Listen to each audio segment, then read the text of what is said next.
Unit 1. Making polite requests, asking for advice, and making a suggestion. The present perfect continuous.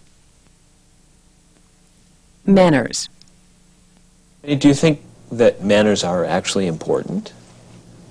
Life is just so much more pleasant when you come across people who are nice to you, and it's contagious. No. Excuse me, miss. Gotta go. I've got a customer. I'll call you back later. Yes, sir. Can I help you? I sure hope so. I've been looking for a birthday present for my wife, but I've been having a hard time deciding. Anyway, she loves jewelry. Well, how about a nice necklace? We have some very nice ones over here. Does she like gold? Hi, I'm looking for a silver bracelet. Excuse me, but I think I was first. Oh, I'm sorry. I didn't realize. That's okay. My wife's been asking for a new necklace. Oh, this one is pretty. Can I take a closer look? Of course. Let me get it out for you.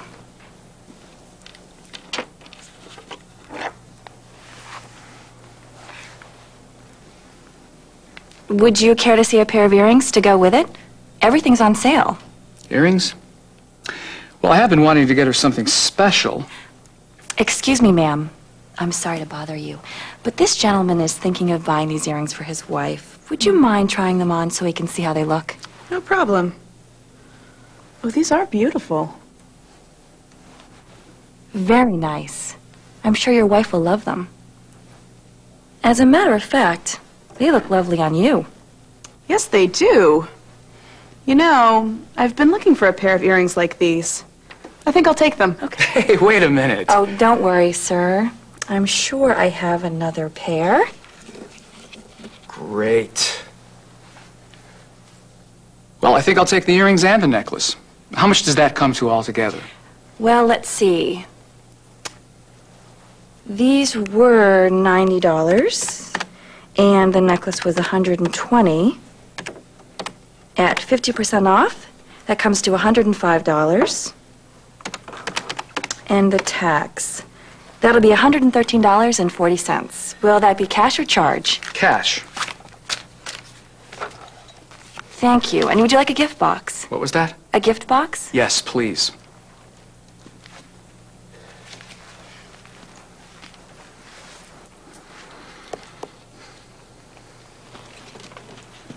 Here you go.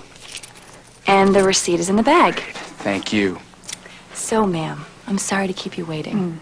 How about a nice gold necklace to go with those earrings? Panel discussion.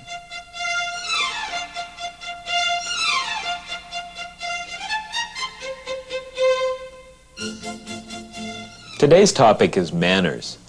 People are complaining that people just aren't as polite as they used to be. Lena, what do you think? Are people less polite today?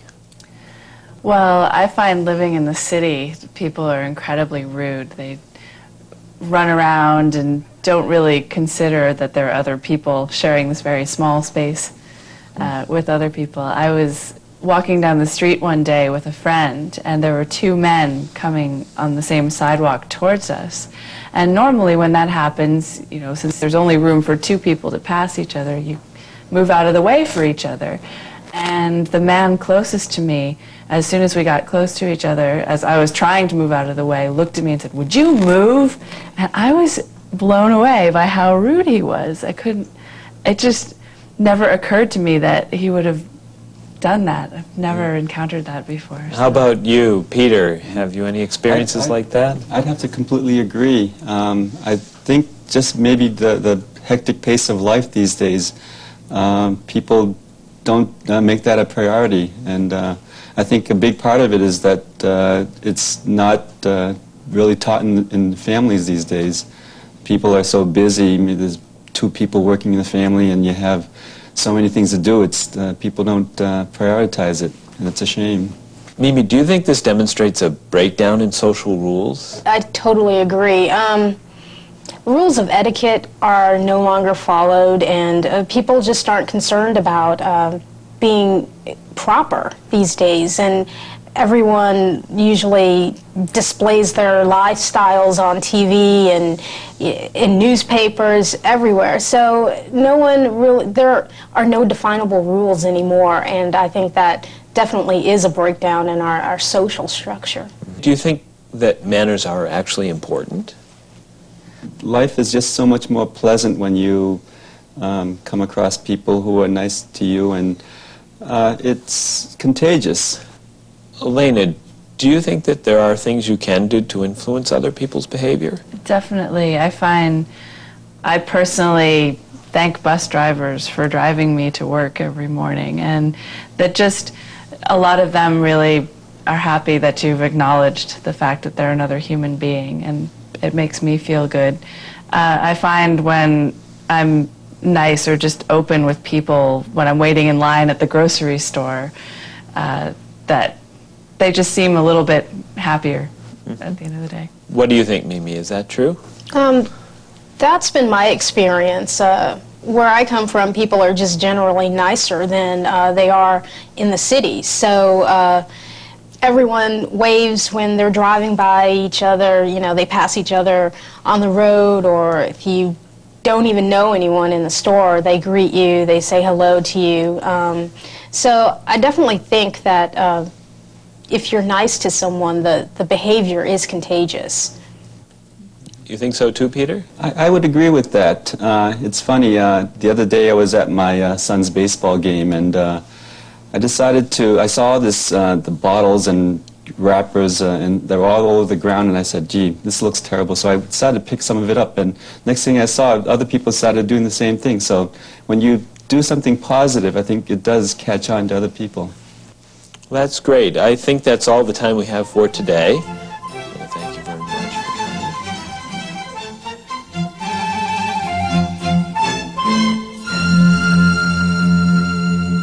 coming. Real TV. Bob Fall reports on a movement to teach good manners in the schools. In American classrooms, the issue is not can children be taught to think, it's can they be taught to be good. We are responsible. In Dayton, Ohio, students recite an oath about goodness. In Albuquerque, they sing about what it means. The movement to teach kids right from wrong, to bring civility back to the classroom, is sweeping the country. Now it's part of the curriculum in one of every 5 public schools. Kids in 34 states are now competing, writing essays about kindness. There's a line Theodore Roosevelt said, to educate a man, or woman, I'll add, in mind and not morals, is to educate a menace to society. Something's needed. The Josephson Institute of Ethics recently found 65% of high school students admitted cheating on exams. Nearly 1 in 3 admitted they'd stolen something. A lot of kids aren't getting it at home. They aren't getting it in other settings, so I think it is important to have in this school. It's a movement parents applaud and assist. A child with a bright mind and no sense of being a decent human being never reaches their full potential. The word of the week is resourcefulness. When students demonstrate resourcefulness or caring, they're rewarded. Role models come to perform and to remind. Never, ever lie. There's no question that programs like this catch kids' attention. The question is, do they change the way children think and act? They do, says Red Rock Elementary in Gallup, New Mexico. I've seen less discipline referrals in my office since we've started this program. Why? Just ask Robin Saget's 4th grade class in Albuquerque. I always used to fight with my brother, but now I never do. Because of what you've learned here?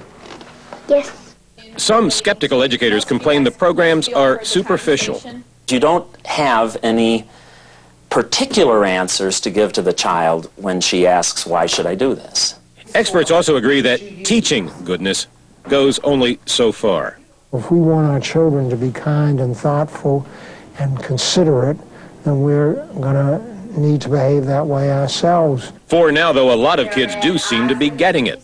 When I came here, it started making me better. It helped everybody out. Will this work? Will they be good? I don't know, said one teacher, but I do know we can't afford not to try. Bob Fall, NBC News, Albuquerque.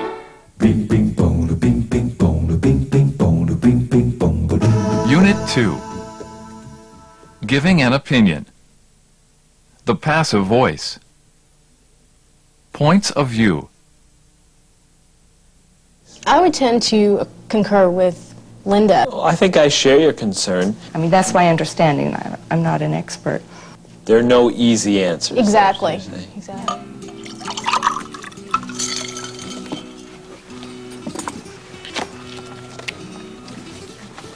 Thanks. Wow, it's great to get out on a weeknight. Who told you about this place? You were right. It is romantic. Uh-oh. What's up? Is there something on your mind? Well, it's about Kevin. I had a conference with Mrs. Apple about him. She called this morning. What's wrong? Well, for one thing, he missed handing in a couple of homework assignments. Well, that doesn't sound like Kevin. You said for one thing. What else? Well, she says he got into a fight with a kid in the playground yesterday afternoon, and they actually had to break it up.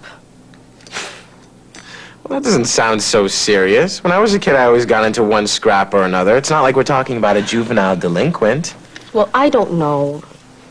Look, honey, at least he's not a wimp. It's good to see that the kid can stand up for himself. That's not the way she put it. She said the fight had definitely been started by Kevin. And she says he started hanging out with the older kids, the cool kids, whenever he can. She sees this as a change in behavior that we need to know about. Oh, well, that doesn't sound so great. Mrs. Apple thinks there's a connection between the fighting and hanging out with the older kids. She says kids confuse older with tougher. Sort of a macho thing, I guess. And Mrs. Apple asked about TV and movies. That again. She probably thinks that violent movies make violent kids. Give me a break. Well, as a matter of fact, she does think kids are influenced by violence. And she's got a master's degree in psychology. And you know, I agree. I think it wouldn't hurt to exercise a little more control. Spare me, Margaret. Look, we had this discussion before. Movies are just pretend. Heck, look at the westerns we watched when we were kids. We turned out okay. It's just a teenage thing. Well, I don't want to make a big thing about it, but I do think his behavior is a red flag.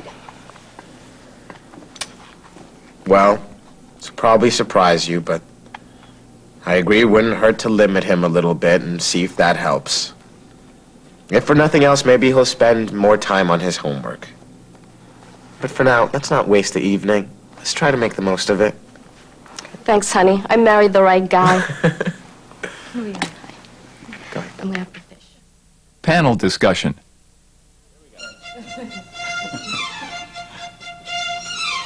Let's talk about the environment. There are lots of news reports these days about threats to the environment. Linda, what do you think is the greatest single threat to our world today?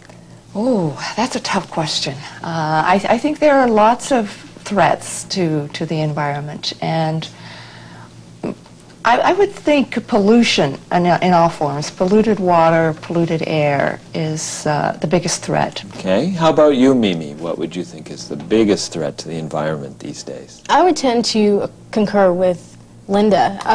I believe that poor water quality, poor air quality is a major threat. They cause so many health problems with individuals, such as like asthma, respiratory infections, etc. Do you agree, Peter? I agree with a lot of that, and the only thing I'd add is that my concern about the world is the loss of the rainforests.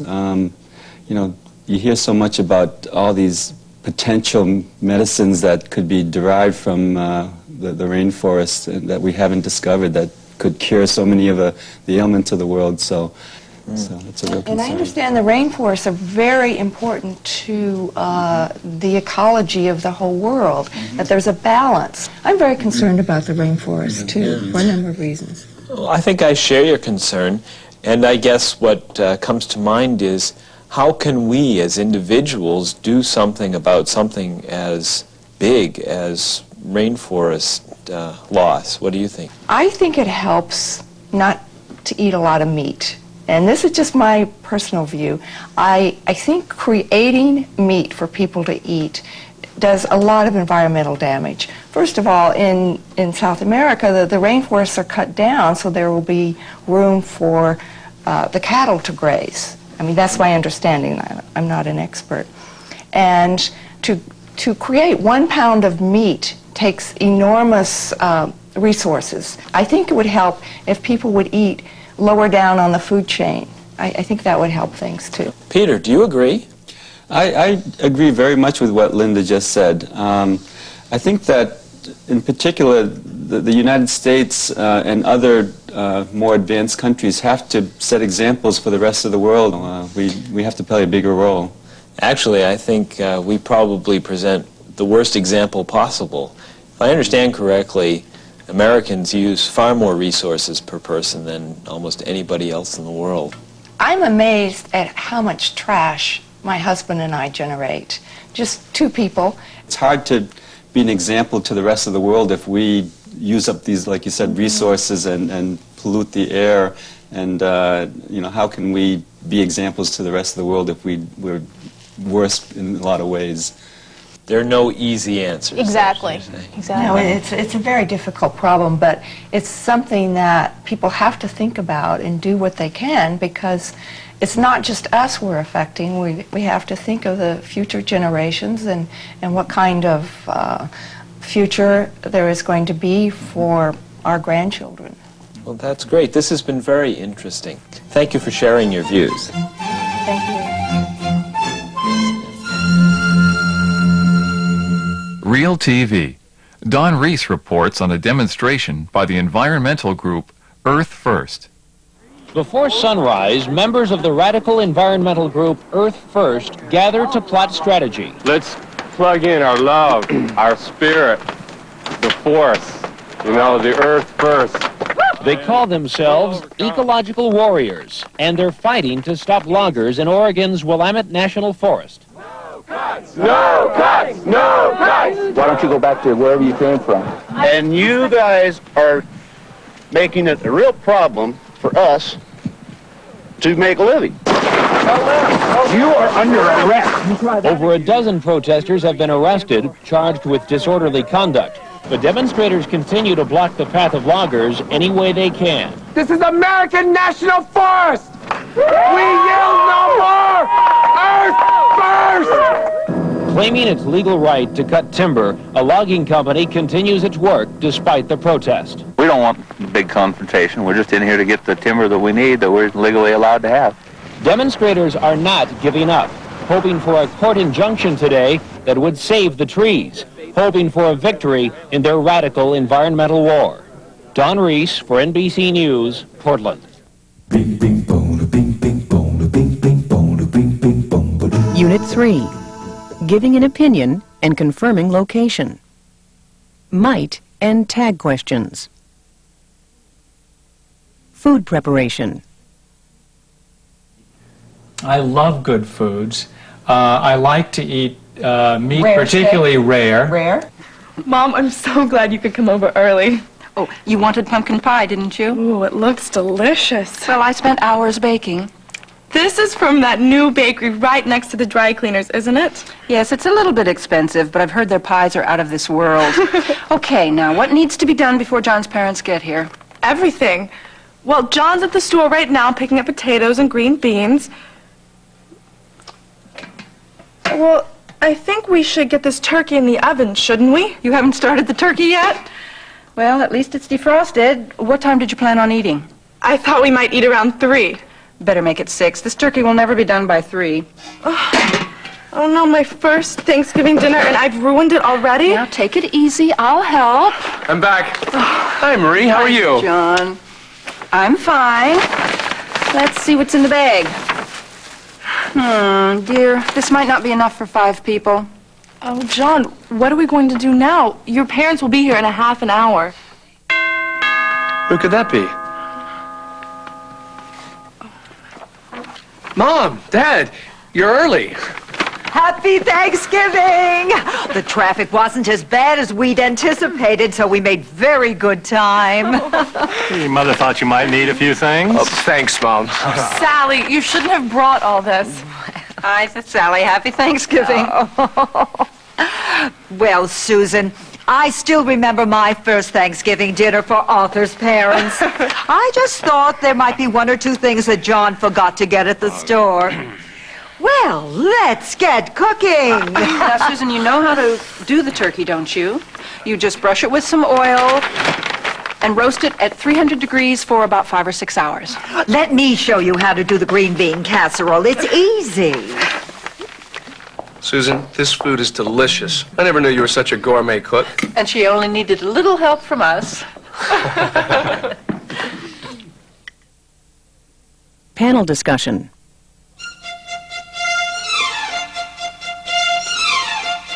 Health is a subject that seems to be on everybody's minds these days. There have been numerous cases of contamination of foods during commercial preparation in restaurants and in fast food places. I'm very cautious about eating meat out, and if I do, I ask them to cook it well. And as for washing hands, I think that's very important, and not so much for contamination of food. I suppose if you're preparing food, it's very important to wash your hands if you're dealing with raw fish or raw meat, to make sure that as the cook that you're keeping very clean. Right. But also, I think there's a lot of self-contamination. You can pick up germs from surfaces in public places, and I think one of the most important things you can do to avoid disease is to wash your hands regularly. I have heard about a product lately that you can buy in the drugstore that's just like sort of some sort of a cream or whatever that you put on your hands, and they say you should use it when you use the phone, when you have a cold. Put it on the phone, wash your hands with it periodically because you deal in public places and you shake people's hands. What do you think about that, Henry? Well, I have heard that one of the ways that we get colds is through the eyes. Huh. I don't know what to make of that, but I've heard that too. You've heard it too? Yes, okay. yeah, and the nose. You touch, you pick up a germ from someone, and then you wipe your nose or you touch your eye, and that's how you get infected. From the telephone. I try to wash my hands, but then again, if I do that too much, my hands start to crack. You know, basically, I try not to think too much about these things because it worries me too much. Right. And I love to go out to eat. I love good foods. I like to eat meat, Rare particularly steak? rare. Rare? Not very rare, but rare enough. And I must say, as I've been listening to you talk about this, I would rather not know as much about it as I already do. And I wish you wouldn't talk about it anymore because I'm not going to enjoy my next meal. Well, it's interesting that you say that because the next question is, can somebody be too obsessed about it? And my grandmother used to believe that, you know, we've reached a stage where we're so pristine and so super clean about everything that it's really not a good thing. It's almost as if you don't build up any kind of immunity. What do you think? I really haven't thought about it in those terms before.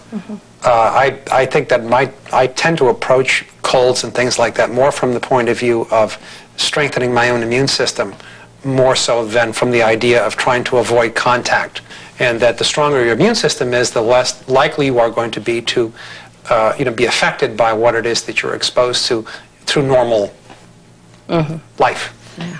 I think I like Henry's approach. I think we should just not think about it too much, but wash our hands and be careful. And I think it's important. Wash your hands. My mother says take vitamins and get enough sleep.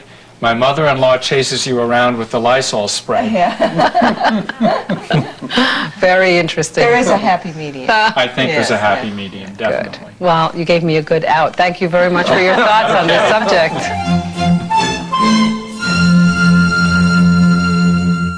Real TV. Robert Bazell explores the question, are antibacterial soaps necessary? This is the arsenal where Amy Geller buys the weapons for her war on germs.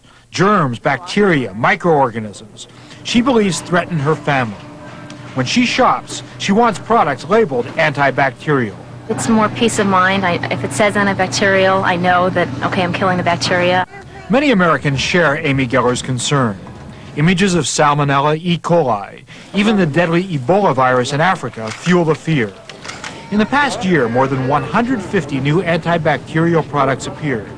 It is not just soaps and cleansers. There are sponges, pet products, even toys, often marketed to play on fears of infection. But are we suddenly facing a new array of infection danger? Are there deadly new organisms in our environment? Are infection rates up? The answer is simply no. Dr. Laura Fisher is an infectious disease specialist. I think there's just too much hype, too much marketing now. Many consumers gladly pay extra for the products. Most are more expensive, but do they even work? For soaps, the answer is they do, but they are rarely necessary. They have a role in the operating room, on hospital floors, in caring for patients. There is really no need for them in your home, in my home. So what do we need to protect ourselves? You need hot water, you need soap. Unit 4. Confirming information and expressing surprise at a change. Comparisons with as and used to. Living and working environments. People should feel at ease. I think that's the main key. Feeling at ease, feeling relaxed, feeling at home where you are. I'm home.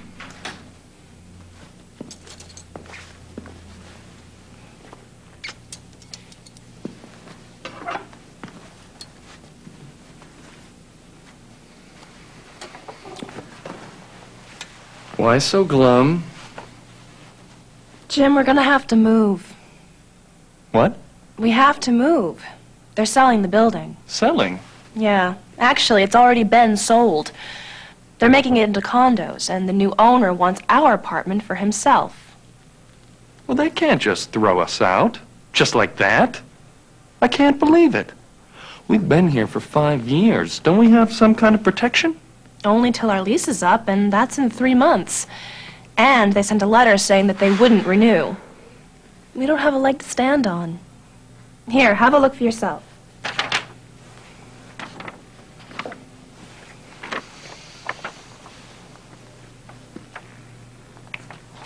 Wow. Yeah, wow. Give me a hand with this, would you?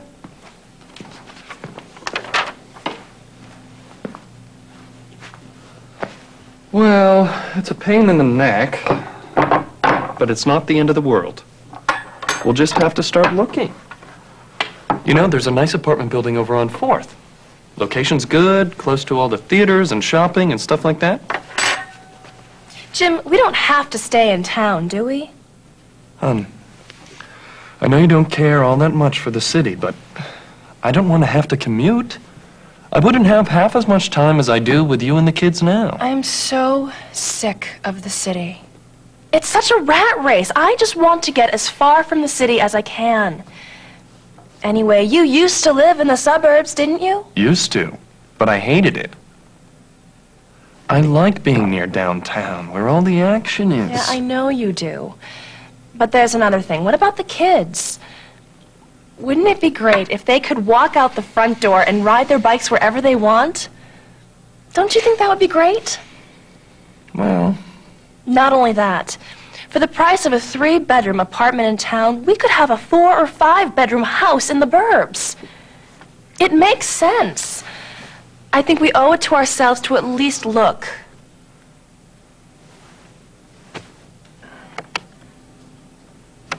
Here's something you might like. In Riverton. It's not that big, but it's got loads of charm. Have a look. 4 bedrooms, central air, fenced yard, eat-in kitchen, formal dining room. I've seen it. It has a beautiful front lawn, too. And I happen to know that the asking price is very negotiable. But how far is it from the station? I'm really dreading the commute. Right now, it only takes me 20 minutes door to door. What kind of time are we talking about from Riverton? Well, the train takes anywhere from 40 to 52 minutes, depending on whether it's local or express. And let me see. The house is in South Place. That's not far from the station. Well, what kind of condition is it in? I'm not exactly handy, and we can't afford to remodel the house. We don't want to buy any handyman special. Actually, the house is in great shape. The owners love to entertain, so it's got a great kitchen, as good as it gets. Everything's top of the line. Microwave, trash compactor, instant hot water, you name it. And it has a new coat of paint. They thought it would net them a higher selling price. What kind of heating does it have? Let me see. Oil. Well, at least that's good. Oil's not as expensive as electric. Would you like me to run you over there to take a look? My car's right outside. Okay. You know, Jim, that fourth bedroom's going to come in handy. Sarah, what do we need another bedroom for? You planning on having your parents move in with us? Not exactly, but I'm pretty sure we're going to want it for a new little member of the family. What? Sarah? Are you telling me what I think you're telling me? Mm-hmm.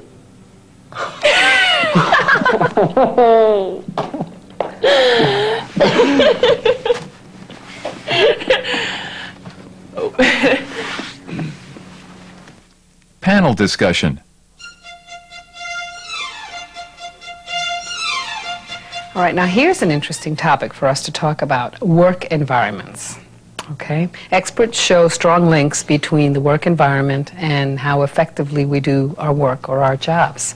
How do you think that your work environment can help or hinder you in doing a job? I think people should be friendly, of course, nice, friendly atmosphere, but at the same time, not being on each other's face all the time, because that can get on the way sometimes. So interpersonal relationships are very important. I think are very important. I Courteousness. think people should feel at ease. I think that's the main key.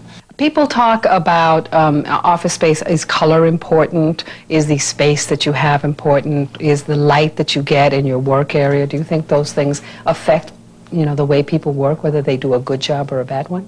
Yes, I think that the work environment certainly would affect people's sense of well-being. I've worked in environments where there was a sense of everything being closed in, little plastic cubicles and all with glass, so that people were looking through the windows at you. It was no private space. Mm-hmm. Whereas I've worked in other environments that were much more open and spacious and airy, and it was more of an atmosphere of like a family, more of or a team type of a feeling, mm-hmm. which I think really has a very positive effect on how well you do your job. Mm-hmm. Henry, what do you think is the ideal work environment? Well, I have been thinking about this as I have been listening to the other two. Mm-hmm. I work in several different work environments. So 2 of them I work by myself, and 2 of them I work with a lot of other people. The people are very important to me in the larger environments. But the most important thing to me is the quality and the temperature of the air. In one of the offices in which I work, the air quality is very poor. The room is too warm, and the office is stuffy. So you feel, I don't know, you just feel awful. And a lot of times, if I'm there for 1 or 2 hours, I'm falling asleep at my desk, even though the work sometimes is interesting. Right. So I have to go out for oxygen breaks, go out to get air, to kind of get myself going again. I sort of had that problem myself, and I had to add 3 ionizers, and that pretty much took care of the problem. What's an ionizer? It purifies. It cleans the air? It cleans the air. Okay. Yeah. Thank you. I'm sorry, you're going to say something. That's not a bad idea. No. Maybe I will suggest it. Sure. What about color? For example, we're sitting here in this studio, and there's this sort of deep, cerulean blue color behind us. What kind of color do you think is useful in a work environment? I think blue is actually, bright colors, I think, work pretty well. Mm-hmm. I think blue is a nice, refreshing color. I agree with you, actually. Maybe not this intense, but certainly blue. Yeah. Tom? I like more primary colors rather than pastel. Blue in a primary color, something that has energy to it and bright, whether it's blue or other colors, that's stimulating because you're working, you're paying attention. Whereas sometimes muted colors or very pastels in that are more perhaps relaxing, but they're they're not as stimulating. So maybe it really depends on the kind of work you do or the environment that you're in. That's true. I think it depends completely. What do you think? The music studio has walls that are bright red, bright green, bright blue, purple, and one wall is one color and another wall is a different color. And yes, you look surprised, but you know it works very well. It's quite comfortable. Light, color, space, congeniality, the ability to be with other people and get along well even though you're working together are all important elements. Great. Very interesting. Thanks for all those tips. I learned a lot.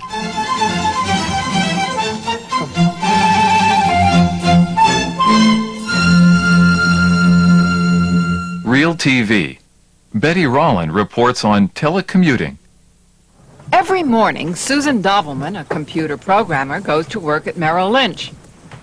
But 2 days a week, the office she goes to is next to her bedroom. I just roll out of bed, put on a pair of jeans.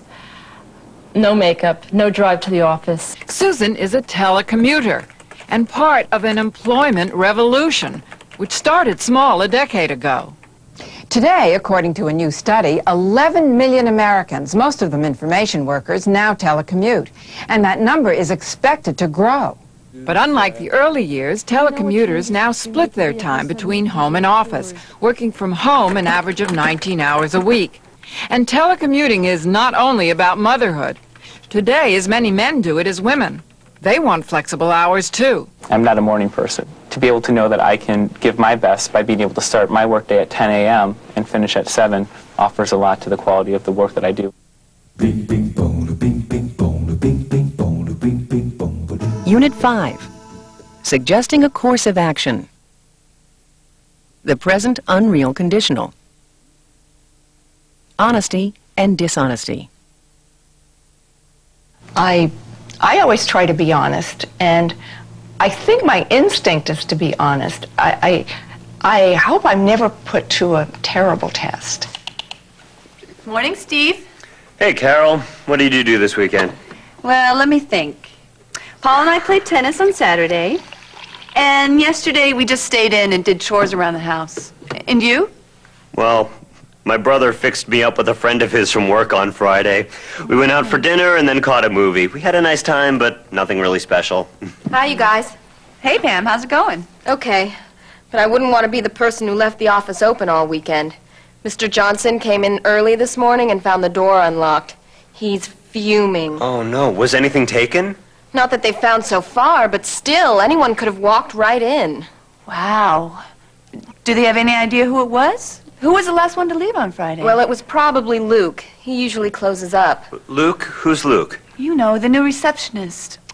Poor kid. I hope he doesn't get fired over this. Well, I heard he's already messed up some phone messages, and I happen to know he's come in late a few times. This will probably be the last straw. Boy, it's a good thing nothing was stolen, and someone could have taken the computers, the printers, the copiers, who knows what else. Yeah, well, if I were Mr. Johnson, I wouldn't be too hard on whoever did it. I'm sure it wasn't deliberate. Yeah. Carol, can I tell you something? Sure, Steve. What is it? I think I was the one who left the door open. Oh, Steve, are you sure? Well, I stayed a little late on Friday. There was some work I needed to finish up. Luke definitely left before I did. I got busy with some stuff, and then I remembered the date. I was so worried about being late for my date, I didn't even think about locking the door. I better go tell Johnson right away. I don't want someone else to get fired on my account. Well, if I were you, I'd wait till it cools down a little. You know what a short fuse Johnson has. Maybe you won't have to tell him at all. It's possible he won't blame Luke anyway. But what if Luke tells him I was here when he left? And I did have to sign out in the lobby. Suppose he finds out I was the last to go. I don't want to... Then I'd really be up a creek. Good point. Maybe you'd better tell him. I'm sure he'll respect you for that. Yeah, I sure hope so.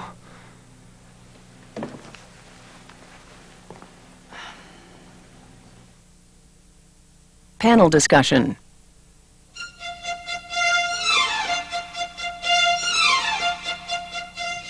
Today's topic is honesty. There's been a lot of discussion lately about what is perceived as a drop in values. And I'd like to ask you, Tom, do you think that people today are basically honest or basically dishonest? I mean, relative to the past, yeah, I don't think human nature has changed a whole lot. I think we just hear about it a little bit more. Mm-hmm. Okay. And how would you categorize us now? Would you say that people are basically honest or dishonest? I think that most people have essential moral values, but I think that circumstantially, that when people are faced with situations where they could lose something or have something tremendous to gain by being dishonest in degrees, that human nature tends to want to, fudge the truth a little bit when it's beneficent to do so. What do you think, Linda? I think there are times when you prefer not to tell the whole truth. Saying what's really on your mind is not very nice. So to keep the surface smooth, to make things easier, you maybe fudge a little, tell a little white lie. Someone says, "What do you think of my new tie?" "Oh, it looks very nice on you." When actually you think, "God, why did he pick out that tie?" How about you, Tom? Do you have some concrete examples of how honesty can make a situation better or perhaps make it worse? One of the environments where we really have a lot of experience with human behavior is on our jobs. And I know that there are several individuals that I work with that have helped to really solve complicated problems where there have been conflicting self-interests and all sorts of political things going on.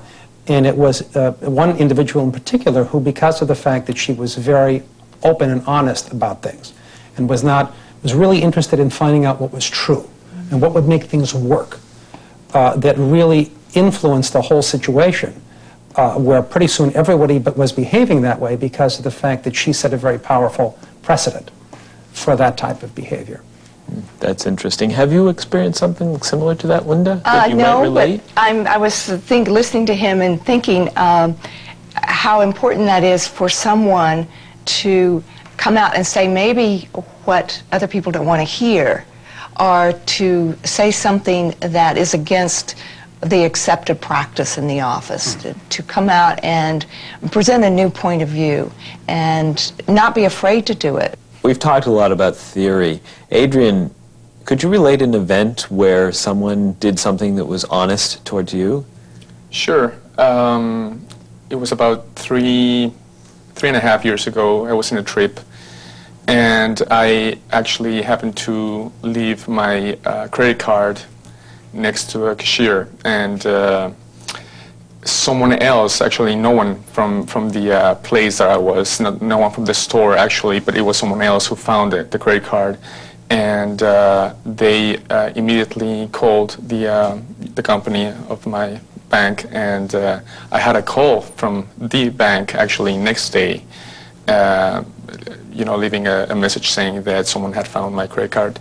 Even before I had noticed that had actually happened, and it was really surprising, and I was very happy, of course. Yeah.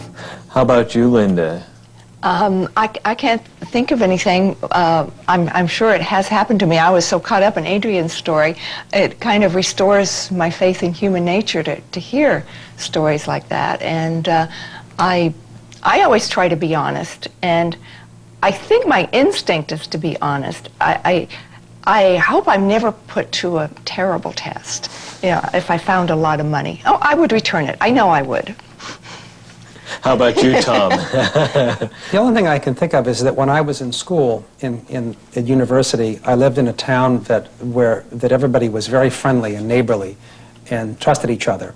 And we never locked our house where we lived. As a matter of fact, we didn't even have a key. And we would go away on breaks for 2 weeks at a time and leave all of our belongings and stereo equipment in an open house and never thought twice about it. That seems like a long time ago. Yeah. Yes. Well, you've said some very thought-provoking things. Thank you for joining us today.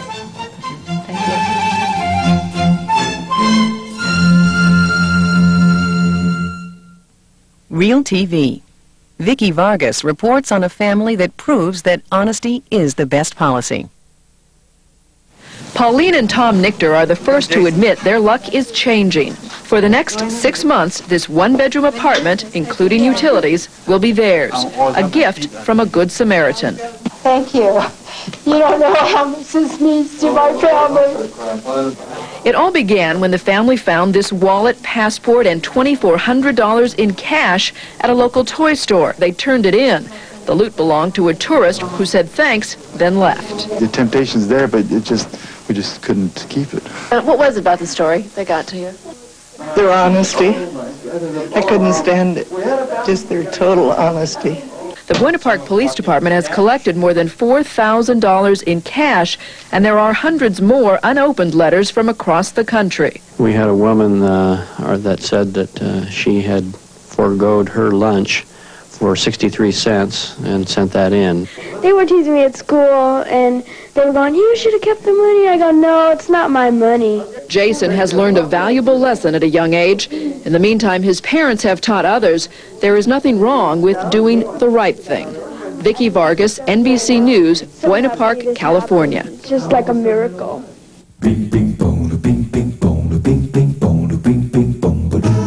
Unit 6. Asking about someone's identity and offering an explanation. Embedded questions. Culture shock.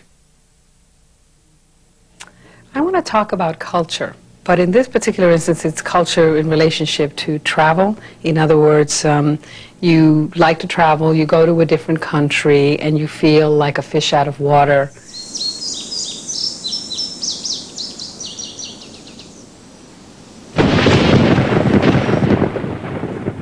Where'd you come from? I don't know. I don't know where I am. What's the matter? You got amnesia? Amnesia? I don't know what that is. You got any ID, hon? ID? What's ID? You know, identification, driver's license, credit card, ATM card, something like that. I'm sorry. I don't know what you're talking about. Let's start over. How'd you get here? I don't know. I was just about to give my wife this bow for her birthday. There was thunder and lightning. Then, all of a sudden, I was here. With you. I don't know what's going on. You don't look too good, buddy. Are you sick? Do you need the restroom? Restroom? Is there a room for resting here? Actually, that might be a good idea. No, a restroom. You know, a bathroom. A bathroom? I don't need a bath. I need to get back home, to San Jose. Do you know the way? This is San Jose, hon. Do you know the way to San Jose? It is? Come on, Bobby, this guy needs help. What is this place? What do you mean, what is this place? This is the mall. The food court. What's a mall food court? You gotta be kidding. I don't know, this guy seems sick or something. I'm a little worried about him. Why don't you stay here? I'll go call in. Get him something to eat. Yeah, good idea. So, you hungry? Well, yes, I guess I could use something to eat. Yeah, maybe some food will make you feel better.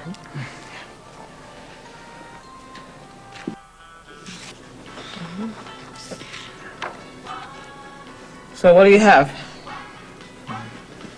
Hi, I'm Jennifer. I'll be your server today.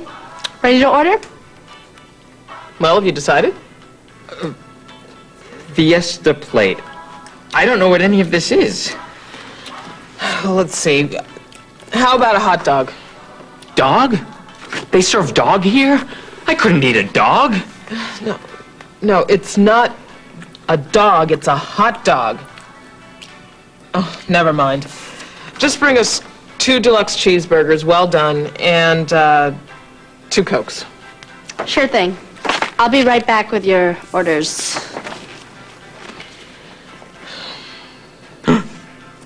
What's wrong? The date on this thing. What? Well, the year. What about it? It says 2000. It's not 2000, it's 1900, isn't it? What's going on? Mister, you need help. What's that thing? A cell phone. A cell phone? May I?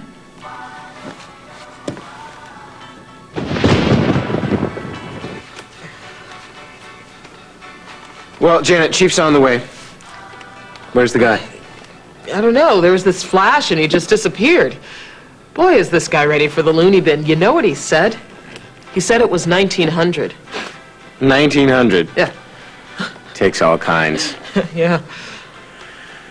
My phone. The guy must have swiped it.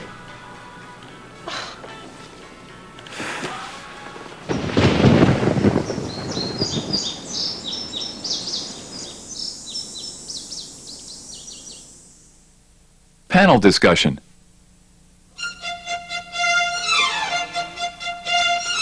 Okay. I want to talk about culture, but in this particular instance, it's culture in relationship to travel. In other words, you like to travel, you go to a different country, and you feel like a fish out of water. Have you ever had an experience like that, Tom? I went to Asia back in the early 70s, and specifically to Japan on a tour. And I felt very, very comfortable in the whole, culture of Japan. So much so that I realized that had I stayed there for a longer period of time, that I could have assimilated, I think, rather quickly. What was it about the culture that just... I don't know. It was just some things give you a feeling of familiarity, of being familiar, and there was just so much about the culture and that felt familiar to me. Felt very much at home. Mm-hmm. Good. Now, Adrian, I understand that you're from Mexico, yeah, that's but you now live in the United States. That's correct. What was that transition like for you? How did you feel when you came here? It wasn't too bad. It was, I think, easy in one way. I actually had already experienced life in Europe. I lived almost 2 years in Europe. So going to America was more like going home after being in Europe. Being in Europe actually was a little bit more foreign to me than being here in the United States, for whatever reason. And did you find that people were helpful to you or not? It was not too hard for me to meet people, and I did get the opportunity of meeting local people and as well as foreign people, and it made it really easy for me to make that transition. Mm-hmm. Thank you. I think it was fascinating what Tom was saying before about when he visited other countries and learned, understood what the culture is about. I think it's a shame that so many of us Americans, when we go abroad to like these exotic vacations, you stay in the resort and you don't really go out and venture out to experience the customs and the traditions of the people who live there. And there's such a big world out there that we can learn so much about, and too many people just go there and they want to lie by the swimming pool or whatever, and it depends on your mindset, I think. Mm-hmm. Yeah. And also to be very accepting of the circumstances, and that makes it easier for you and for the others to break the ice, and you can actually get a lot from that experience. Now, Peter, I'm sorry, go ahead. No. You were born in the United States, yes, but you visited China. Yes, what was that experience like? What did you... Well, I actually visited, I've never been to the mainland, but I have been to Taiwan and other Asian countries like Thailand, Singapore, and it was I think I almost felt like a going home type, even though wasn't born there and I'd never been to those places. It was almost like going home and feeling like this is really home. It was the people were very friendly, and my Chinese ability to speak Chinese was limited before, but then I learned a lot more as I was there, and I think I learned a lot more about my culture. So it's nice, the interaction of different cultures and traveling and then meeting people here. Thank you very much for your thoughts on the subject. Very interesting. Real TV. Ann Garrels and Roger Axtell discuss cultural differences. If you're planning a trip abroad, be it for business or pleasure, chances are you'll want to put your best foot forward rather than in your mouth. That's not always the easiest thing to do, considering all the cultural differences there are to keep track of. You might want to consult a book like Do's and Taboos Around the World, which the Parker Pen Company has just put out. Roger Axtell, the vice president of Parker, served as compiler and editor of the guide. Good morning. Good morning. Where were you when I needed you? Well, I've made all the mistakes that you can make, I'm sure. Well, what were the most embarrassing ones you've made? Make me feel better. Well, it isn't difficult to find them. I was in Saudi Arabia the very first time, and I was walking down the street. We were visiting pen shops, and my host, who was a Saudi, as we walked along, he reached over and he took my hand and walked down the street hand in hand. Now, for an American, that's a bit of a shock. Now, I, of course, pulled away, which was the rudest thing you can do. I learned later that, of course, it's a great sign of admiration and respect to hold your hand like that. Let's move to Latin America. I was in Latin America, and, of course, the abrazo, you know, the embrace. Now, we Americans are not body touchers. And all these embraces, and the worst part is you don't know which way to go. And I broke my nose one time hitting someone right in the middle. And then in China, I was chosen to give a toast. Now, toasts are very important at these big banquets. And the American group that I was with said, let's do it in Chinese, and so learn it phonetically. So I spent 2 days learning this phonetically, and I stood up, and what I was supposed to say in English is, thank you very much for this lovely dinner. I've eaten so much, I have to loosen my belt. Well, now think for a minute how many ways you could follow that up, but I went through it. I found out later that what I said was, thank you very much for this lovely dinner. The girth of thy donkey's saddle is loose.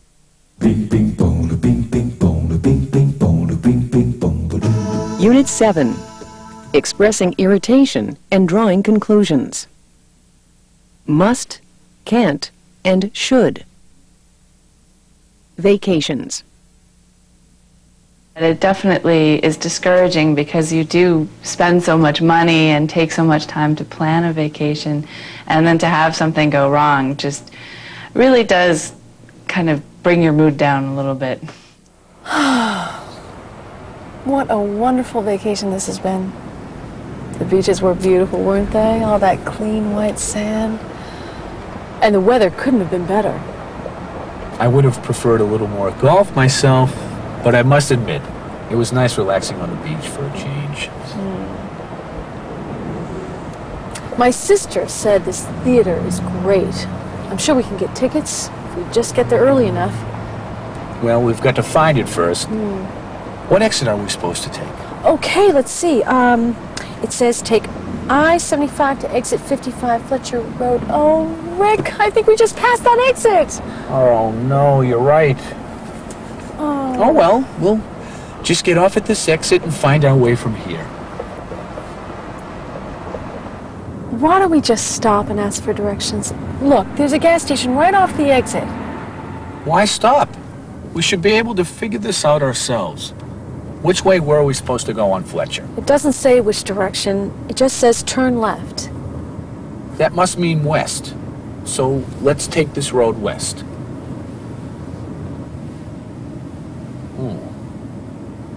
That's strange. Isn't the theater in Marysville?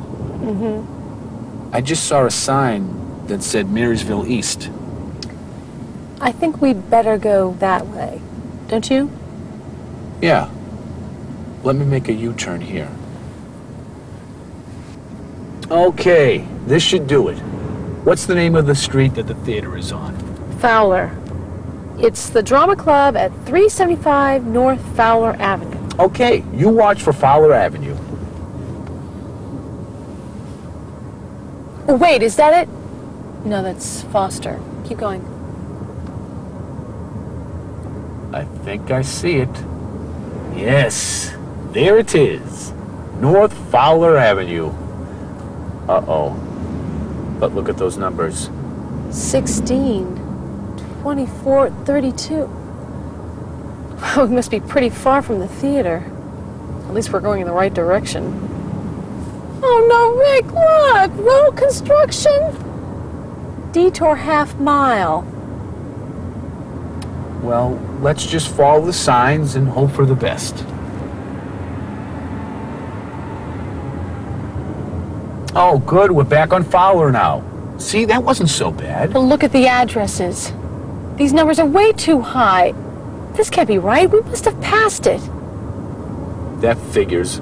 Leave it to your sister to give us directions to a place that no one can get to. Leave my sister out of it. It's getting late.